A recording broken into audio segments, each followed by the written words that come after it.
and welcome to another episode of the We on Sports Broadband edition with me, Digvijay Singh Deo. My guest today is a bona fide tennis legend from Canada. He is a 12-time Grand Slam champion, one of the most decorated champions in sports history, and he's also an Olympic gold medalist. Daniel Nestor, thank you so much for joining me. How have the last couple of months been for you? Has it been as it is over here in India with lots of restrictions?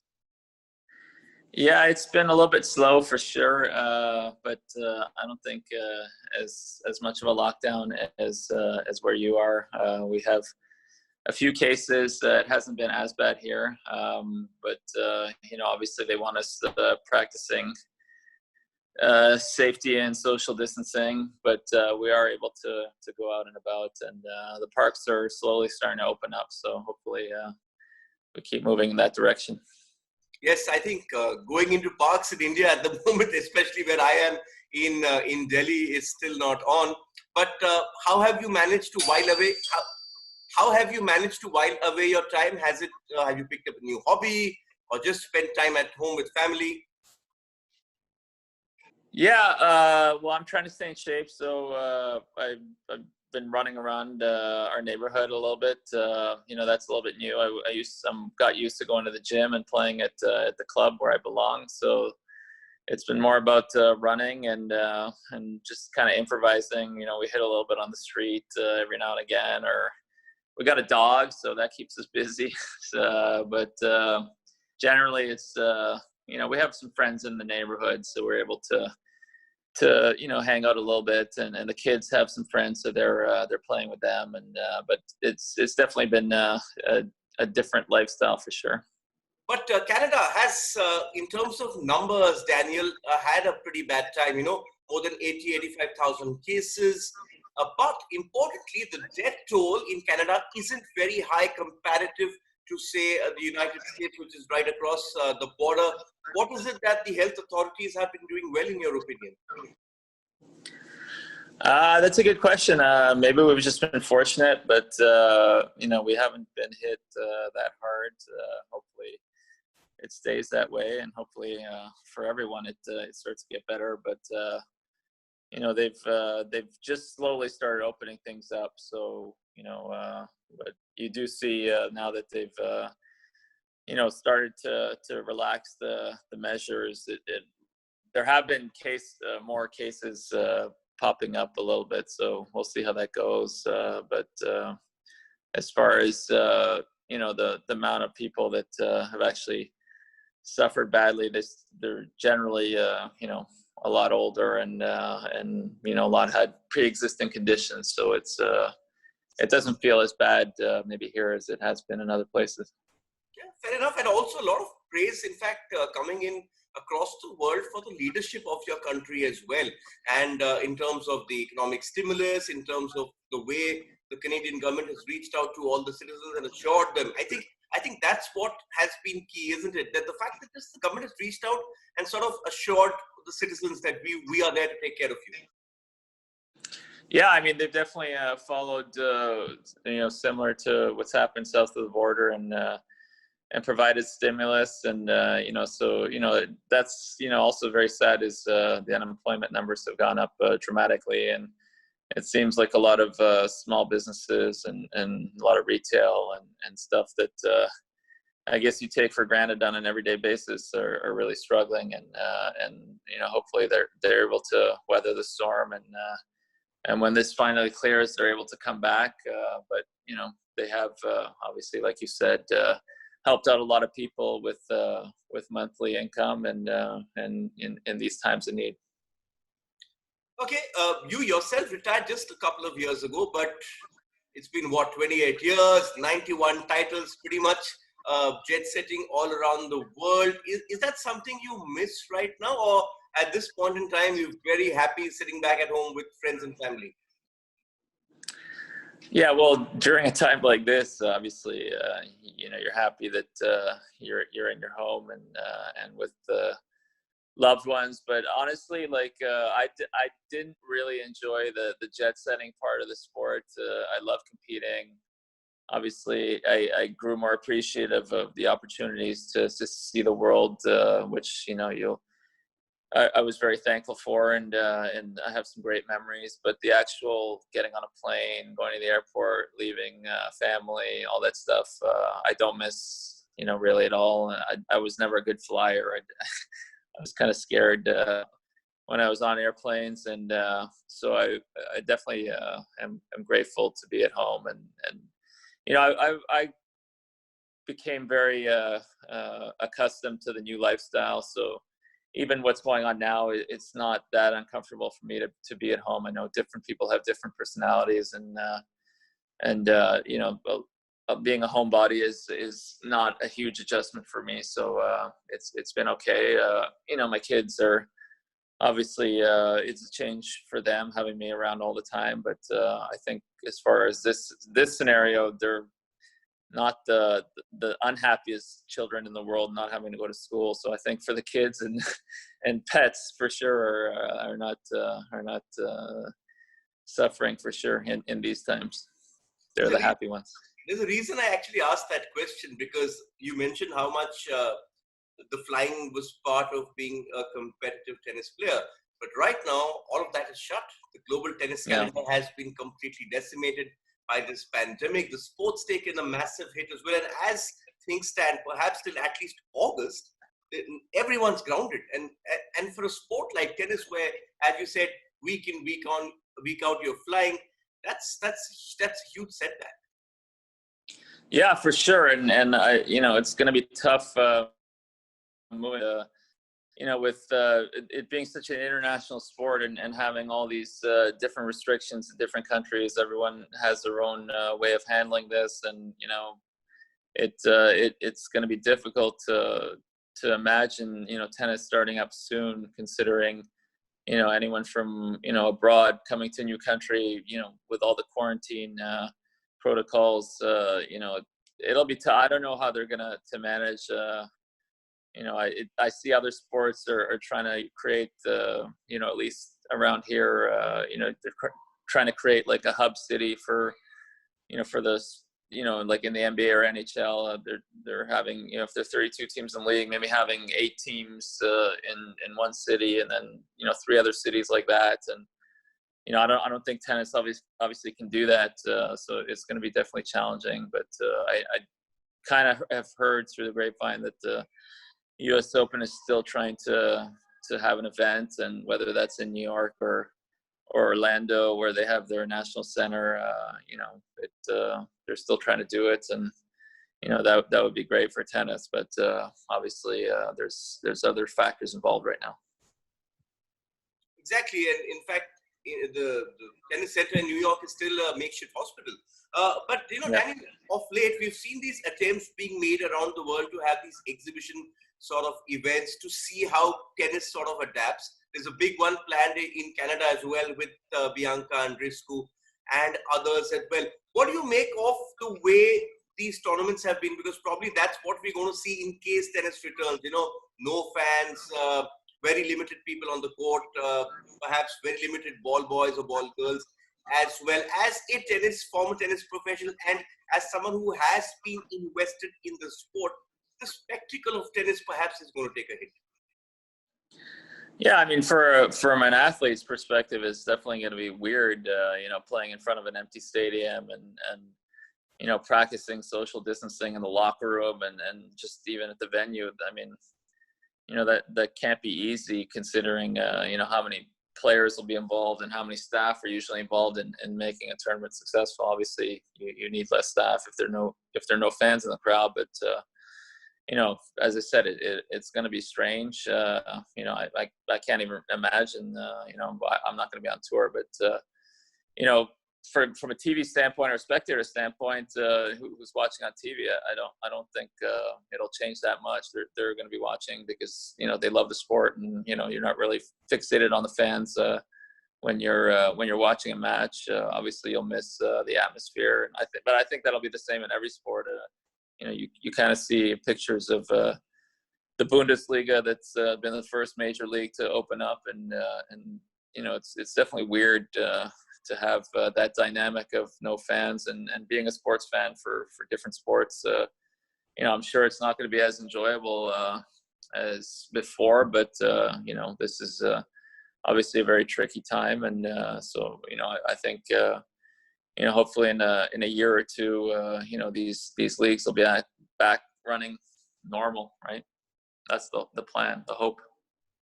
Yes, but just expanding on this fans thing, because Roger Federer last week sort of said that he isn't very keen on playing if at least 1/3 of the stadium won't be full. Now, tennis players view, even here in India, we had Leander, Mahesh, everyone sort of feeds off the crowd. They feed off the atmosphere. Will it be different approach needed for the players to sort of not have the crowd around? How do they approach it? Because obviously, they play training matches against each other. When you train, there are no fans around. But how do you translate that into a tournament setting?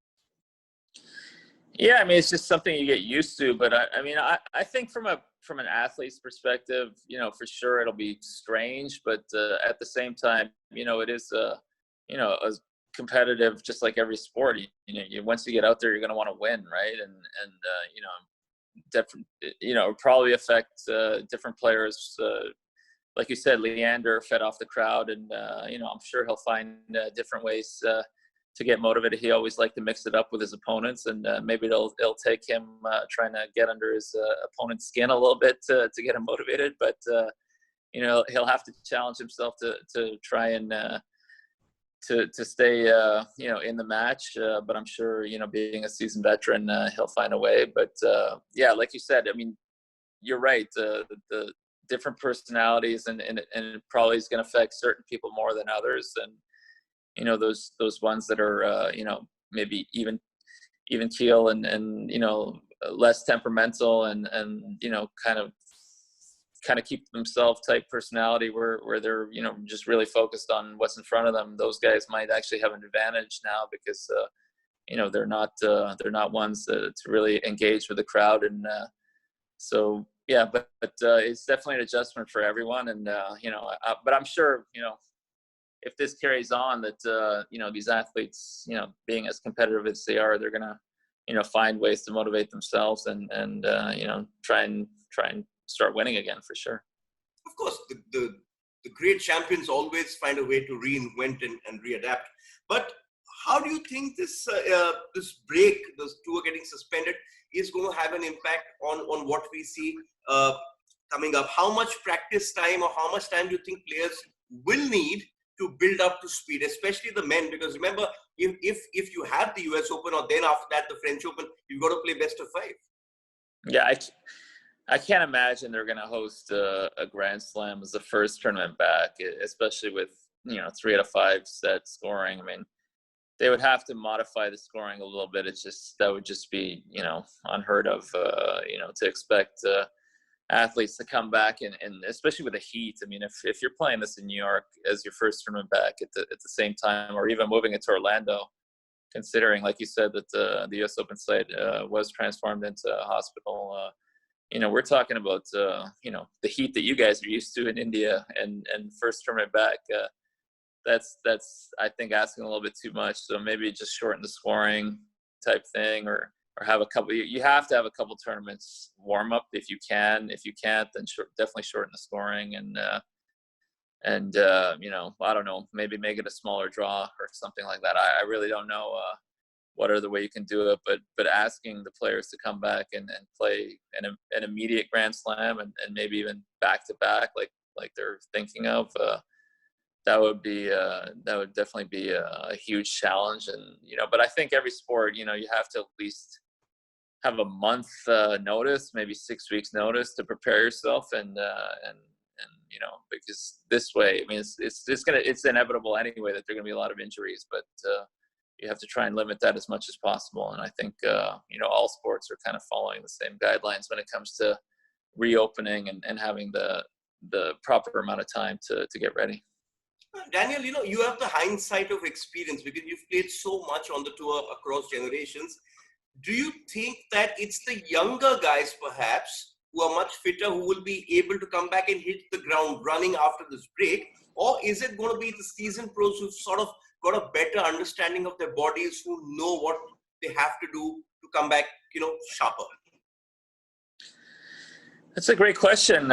You would think it would be the younger guys, but you would have thought that considering how, all sports have evolved over the years and have become more athletic and more competitive and physically more demanding, that the young guys would have taken over. But you haven't really seen that in tennis. And again, I mean, the older guys are going to know how to prepare mentally, I think, a little bit better, and the younger guys are probably going to be physically a little bit better. So it'll be interesting to see what happens. But it's hard to.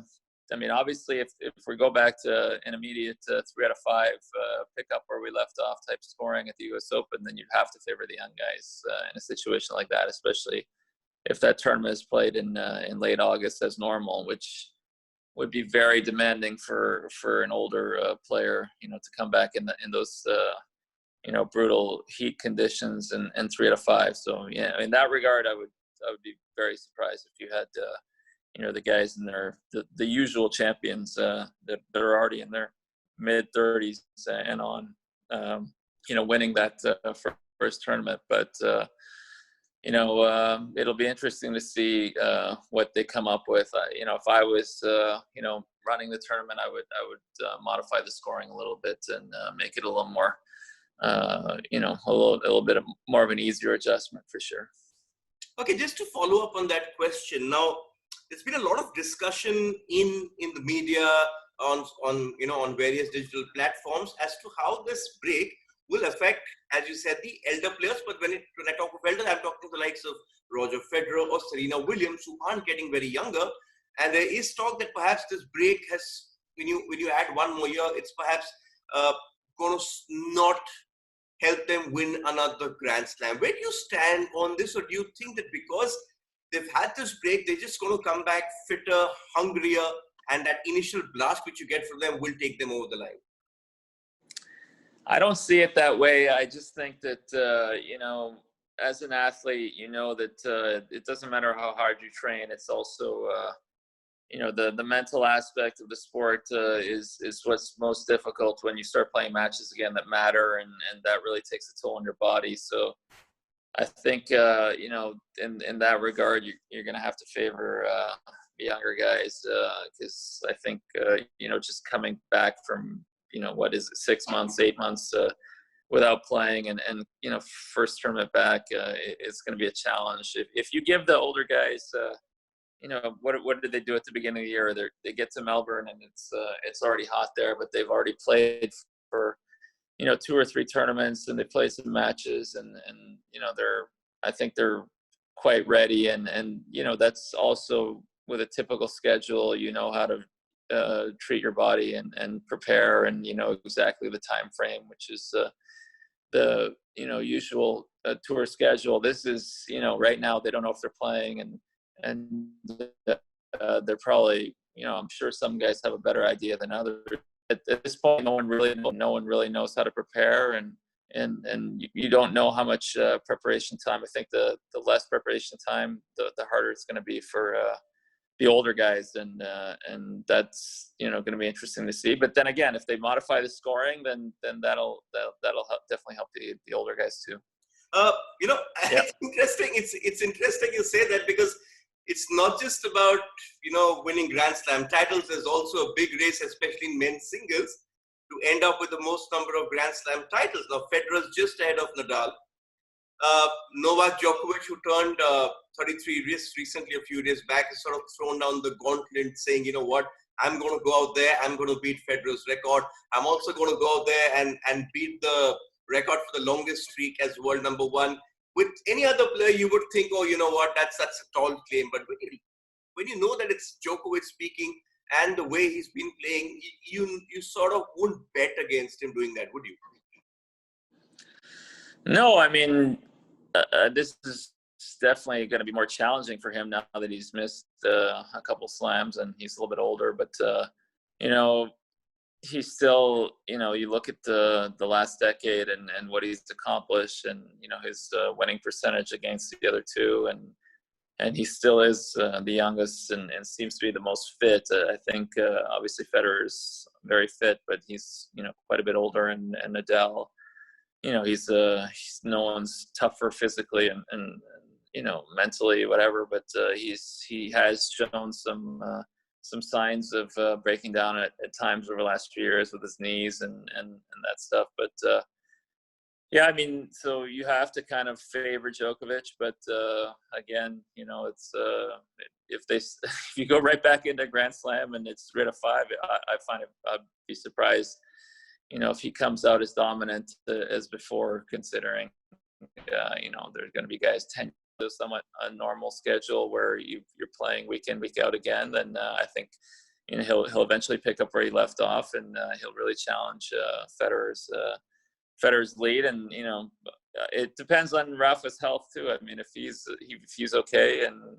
he still has probably a couple more French Opens in him, so that's he's one behind Roger right now, and it's gonna be tough for Roger to win another big one.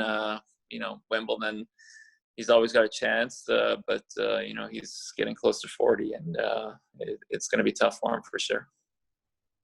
Okay, we briefly touched upon the US Open and whether it would go on and in what shape. But another reason perhaps why sentimental fans of tennis would want the US Open to go ahead is because of it being perhaps the farewell for one of the doubles teams who you've had a lot of battles against, the Bryans. It's sort of their final hurrah, and considering the career they've sort of had, a home slam farewell would be nice, wouldn't it?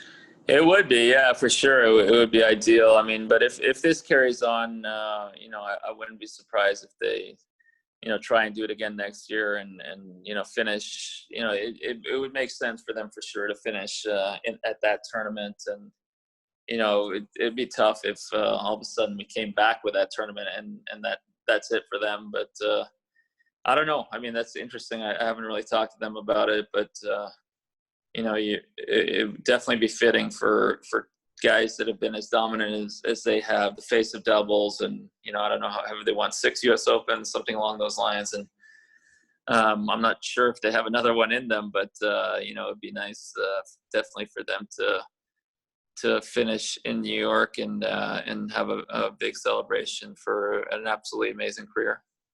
Just to touch upon that, what was your relationship, perhaps, say, with the Bryans or the other teams out there, all these great players that you had battles with over the course of your career?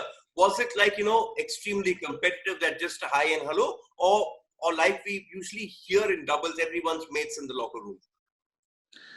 Yeah, I mean, it's ups and downs for sure. I think, when you're younger, you're a little bit more volatile and things tend to bother you a little bit more. But as you get older, you definitely have more of an appreciation for everything, whether it's, travel, seeing beautiful cities, seeing your counterparts on even playing against them, that kind of stuff, eases a little bit as far as all the tension and all that. And you definitely have gained a lot of respect for all your opponents over the years. So yeah, it's everyone's pretty respectful. I mean, there's always moments of crossing the line or where you get a little more agitated than others. But for the most part, it's been pretty good. And I've had a lot of great battles with the Bryans. Played them actually 59 times, which is pretty crazy to think about. They're up 30-29, so they're always going to have that lead over me. But, Leander, too, have so many good memories playing against him, and he's such a great champion. And I'm not sure how much longer he's going to play, but he's been so amazing for the sport. And, it's too bad him and Mahesh didn't play a little bit longer because they were such a great team. And, Mahesh has kind of been out for a while, so it'd be great for, to see these guys have one more crack at a big tournament for sure. Yeah, and in fact, Leander and Mahesh put India on the tennis map after a long time. You had in singles, you had Vijay Amritraj back in the 70s and the 80s. But just talking about Leander, since you brought him up, you've played a lot with the Indian players. You've played with Leander, you've played with Rohan Bopanna. You almost at one point came close to playing with Mahesh as well. Now Leander, for him also, this was supposed to be his last season. He was calling it one last roar. currently that's suspended. We still don't know if he's going to carry on and perhaps stretch up till the Tokyo Olympics next year, which is what he wants to play. But were you surprised at his longevity, the fact that he even managed to, play a bit more than you? Yeah, I mean, he's very athletic, and I was slowing down, and he's slowing down a little bit too for sure. But he was able to maintain, his speed a little bit longer than me, so he's still out there. And but definitely, yeah, he's a great champion and such a charismatic player, and it's very entertaining to watch. And yeah, I don't know what the plan was for India for the Olympics. That would have been a very fitting ending for his career, kind of like the Bryans in New York. But I definitely enjoyed playing alongside him too. We didn't play for too long, but we were one of those teams that probably should have played together earlier in our careers than later in our careers. And same thing with Rohan. I enjoyed playing with him. I kind of regret not playing with him more. He's so dynamic, and he's a real shot maker. And Mahesh and I, unfortunately, we played a little bit, but we played the same side. We both specialized on the left side, so that didn't really make sense. But obviously he was a great champion too. And India, definitely up and coming. They have a lot of good young players, and it's a good time for Indian tennis. Yes, but in your younger days, you had a successful partnership. Why would you break that with Mark Knowles? But this other pressing issue in tennis at the moment is about players' livelihoods. Not everyone is fortunate to have saved for a rainy day. The big players are sort of taken care of. But do you think with this player relief package being announced as well, a lot of attention is also being focused on the fact that the doubles guys don't get paid that much as well? The fact is that there's one sort of arrangement which is being spoken about, is that when you have this, when you have the new format being discussed, perhaps it's going to be, pay better at the lower levels of these Grand Slams and other tournaments than at the top. Are you saying moving forward, or what's already? Forward, yeah, I'm not quite sure how the relief package works. Obviously, it's great that they're able to take care of some of the lesser ranked players, and I did hear that they're thinking of combining the tours when we get back going, which obviously is great for the cities that are fortunate enough to host those events. It's going to be tough, and a little bit sad for some of those cities that might lose events, and I think it's also going to be very challenging for the lower ranked players. It's going to be difficult for challengers, to get the funding and the sponsorship and the government money that they were once accustomed to. So it's going to be challenging times. I mean, there's no way around it. It's going to take some time to get back going. But people also have to look at what's going on in the world, right? It's not just about tennis. It's about everyone, and it's understanding the situation that we're in, and being reasonable too. And I think that's something that people tend to sometimes forget about in the big picture, and so I it's not something that is the most important aspect in the world today, is a professional athlete and how they're being taken care of. But yeah, for sure it's unfortunate, and you'd like to see things get back to where they were as soon as possible, but I don't think that's realistic for now. But everyone is going to have to understand the new norm, and also these people are still going to have an opportunity when it picks up again, and they have to realize that opportunity and make the most of it, and the cream will rise to the top as they always have, and but it's going to be definitely take some patience and perseverance for sure. Okay, Daniel, I like always to end my interviews on a rather optimistic note. A couple of days back, I saw this group chat featuring these Canadian tennis players. There was Vasek Pospisil, there was Shapovalov, there was Milos Raonic, there was Felix Auger-Aliassime, there was even the women, there was Andreescu, there was Gabby Dabrowski. As someone who sort of, was identified as the big Canadian tennis player on the tour. You must be delighted to see so much talent coming together from your country at a particular time. Yeah, it's honestly amazing, and who would ever thought that we'd be such a strong tennis nation, and both sides, men and women. I mean, Milos kind of started it about 10, 12 years ago, and he really, things changed definitely when he became a factor on tour, and consistent top 20, top 30 guy. We kind of broke through pretty quickly, and he won San Jose 3 years in a row, and he was just obviously a consistent performer, which we never really had in singles. We had Greg Ruzetsky, but he left to England, and we had some player, myself. We were always kind of sporadic with our results in singles, and but once Milos came on board, and things kind of changed, and people took notice of that too, and I think that probably really helped some of the younger players at that time, and they thought that this is realistic, that I can do it, and you saw his counterpart growing up was Vasek Pospisil, who was obviously a great player too, and they both kind of led the way, and then you had the next crop of Jeannie on the women's side, and then Dennis, Felix, and Bianca, and Gabby too in doubles, and now we have some really good younger players too, like Lila Fernandez, is playing really well. She's close to top 100, and she's only 16 or 17. I think she won the French Open Juniors last year, and so we have, it's just amazing, and the most amazing thing is how young they are. They have 10 to 15 years of great tennis ahead of them, and I think Canada's definitely done some great things. They've hired a lot of international coaching and influence, and we really upgraded our facilities when it comes to giving these players a place to practice, and so there's some really good things moving forward, but at the same time there's other challenges too. I know the federation had to let some people go, which is going to be tough. We're not going to host our event this year, which is definitely going to be difficult, but like everything, we have to overcome it, and look forward to the future.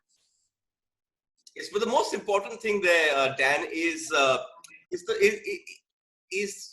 role of role models. They sort of inspire.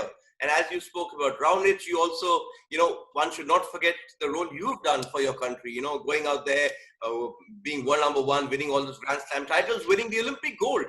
I mean, that's something which, Canada is a country which loves its Olympics as well. So you've done your fair bit to inspire a future generation as well. Thank you so much for your time. It did take a lot of coordinating different time zones in India and where you are over there. But I think, as life slowly opens up there, hope that all of you continue to stay safe. We'll sort of keep waiting for our life to get back to normal. But as you said, these are tough times for everyone across the globe, and everyone sort of facing the same problem. So thank you so much for this interview. Yeah, thank you. Hope everything gets better soon for you guys as well, more importantly. So hopefully we get to do this again in the future, and things get back to normal for everyone. Thank you.